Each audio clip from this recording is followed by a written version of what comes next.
Okay, chapter 41.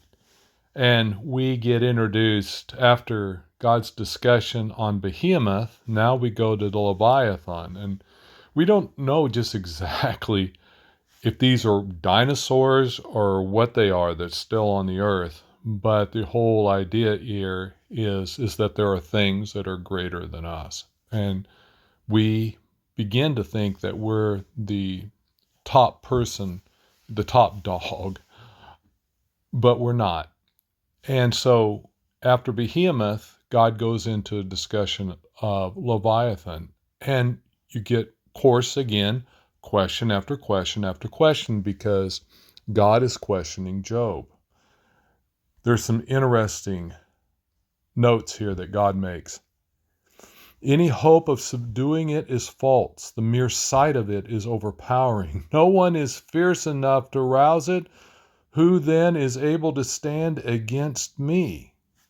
In other words, I created this. Who has a claim against me that I must pay? Everything under heaven belongs to me. In other words, yeah, God created it. God sustains it. God's in control.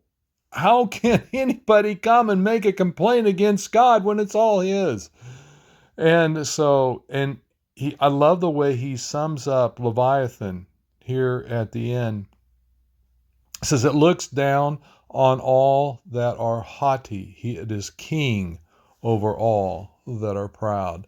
Now, arrogance seems to be a constant theme that God is referring to here. And his ability to be able to humble the arrogant, his ability to be able to call people back to their senses, to where they are not so self-focused, where they begin to really observe what is going on around them in humility. They make themselves small and the world becomes big. And the opposite is also true. You make yourself big, your world shrinks. This is a reoccurring theme again and again and again, and it'd probably be good for us to think, why is arrogance so disabilitating? Why is pride such a problem? And so this is something worthy to take some note of, because pride is one of those things that go unnoticed in us. It's one of those things that we don't even hardly focus on. And yet we don't realize just how bad pride is.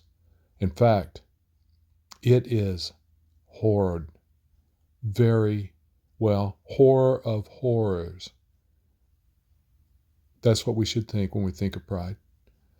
So, we need to talk about it. We need to figure out what it is, and we need to figure out what does the opposite of pride look like. Humility and service to those around me rather than getting people to serve me.